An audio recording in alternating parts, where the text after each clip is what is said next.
my name is Kate, and I'm one of the leadership team members here at Partnership. And today we're going to go over what happens in a day at Partnership. So I'm going to take you through a whole day, step by step. I'm also going to talk through the first day. So I am presenting this to you as if it is your first day at Partnership and you've never been before, and what should you bring to be prepared. So first thing, before you come, you should make sure that you double check all of the things listed on the class registration sheet that your student is going to need. Make sure their backpack is ready and that they're good to go. So the first thing you're going to do is to come in the door, and the church we are at now is Northridge Fellowship. That might change from year to year, but this is the church we're at currently. So please come in the door and respect the pastor's hallway. As you're coming in the door and the sanctuary is there, that whole hallway that goes down is full of offices and the pastors are working in there. So please just know that and be respectful as you're coming to the great room. So you're going to go past the sanctuary, and you can watch the tour of the building so you know where you're going. You can go past the sanctuary, and then the next large room that you can go into is called the great room, and we are going to assemble in there. We want you to come to Partnership at 12:30. The reason we want you to come at 12:30 is because we start at 12:45, and we want people to be in the announcement room at 12:45, ready to go. So if you get there at 12:30, that gives you time to get your jackets off, to get your backpacks to the right area, to get everybody in the great room, to get things settled for you and feeling like you're ready to go and take a breath. Okay? We will start our announcement time at 12:45. The very first week, we will probably start earlier than that, just because we want to go over the rules and things like that with the kids the very first day. So watch for an email announcement about that, but most days we will start at 12:45 with announcements. Please be on time. I can't stress that enough. It's very distracting and disheartening to others to have people coming in late, and the room we're in is very echoey, so it's not going to be quiet when you come in. Make sure that if you are a first-hour teacher, you're grabbing the name tag bag for the class that you are going to be going to. And when we have our first day of class, we're going to ask you to dismiss by classes. And so what we will do is from the front, we will start with the oldest class, the oldest children, so the high schoolers will start first, and we'll dismiss them to class. We'll say, first hour high schoolers who are taking Old Testament history. Mrs. Eaton, would you raise your hand? She'll raise her hand. And then the Old Testament history students will go with Mrs. Eaton to Old Testament history. And then we'll proceed down the list down to the youngers. If you have a preschooler or a nursery student, we ask that you accompany your children to the area they're going to be. This is just so they know that you know where they are.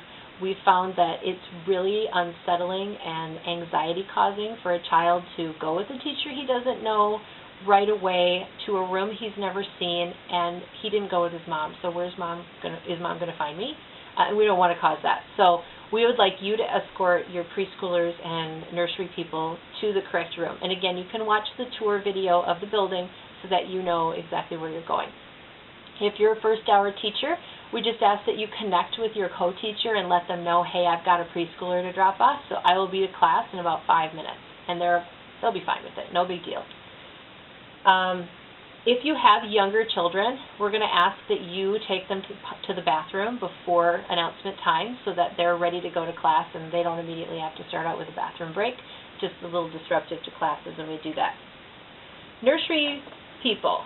If you have a little one in the nursery, we're going to ask you to label everything, including your diaper bag, your stroller, everything you can think of, bottles, sippy cups, anything that's in there. If it gets separated from the bag, we're not going to know where it goes again.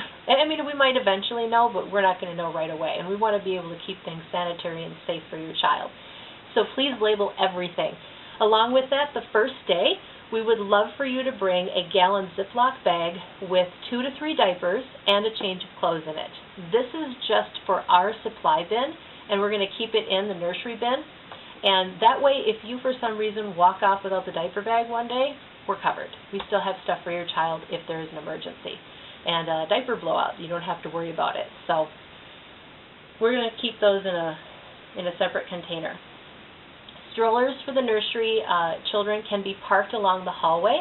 There is a larger room down that hallway as well, so we want to make sure that the strollers aren't blocking the path so that the pastors, if they have a meeting, can get in and out of that hallway still. There are also hooks along the wall for jackets and bags and things like that that we can use. And if your child is potty training, we would ask that you would do the same thing. Bring a Ziploc bag with a couple pairs of underwear and a change of clothes, just in case there's an accident. We have the ability to handle it and don't even have to bother you or call you at all, so that we can be prepared. Okay, the next class I want to talk about is the snack.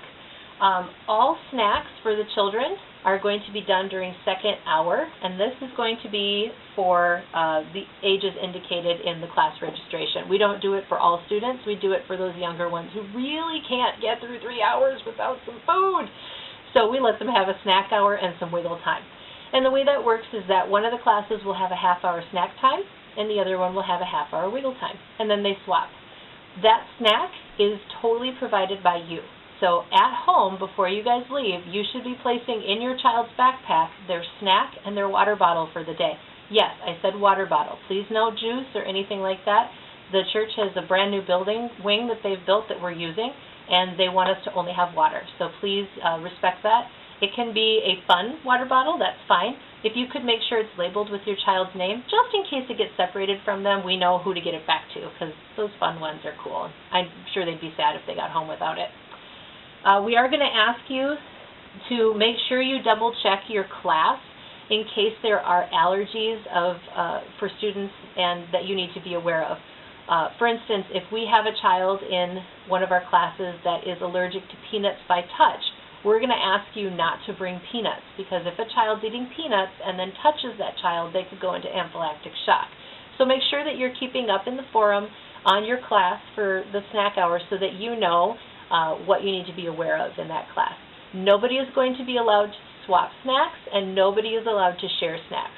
Unfortunately, in the age that we are with allergies, we just have to be careful, and so this is one way we've chosen to do it, is just have families provide the snack for their child and a water bottle, and we'll all be good. Okay. In your classroom where you teach, you need to be aware of that when you're teaching, first hour starts at 1 o'clock, and it goes until 1:55. So you want to dismiss class at 1:55, not at 2, okay? What that means for you is that as a teacher, you're going to want to back that time up where you want the students to collect their things and clean up. Do not release your students from class until they have tidied up their mess. It's not your job, and you should make them do it. So if they start lining up in that, don't let them. Just say, nope, nobody's lining up until the chairs are pushed in and this room looks nice. If you guys have done some sort of project with a lot of beads or something like that that needs some cleanup, then grab the vacuum. We have some available, and we'd be happy to show you where they are. On the first day, make sure you're introducing yourself. Tell them who you are and why should they listen to you. For all they know, you're just somebody's mom, so why are you an authority that they should listen to? And there might be a legitimate reason, and there might just be that I'm really excited to teach this class.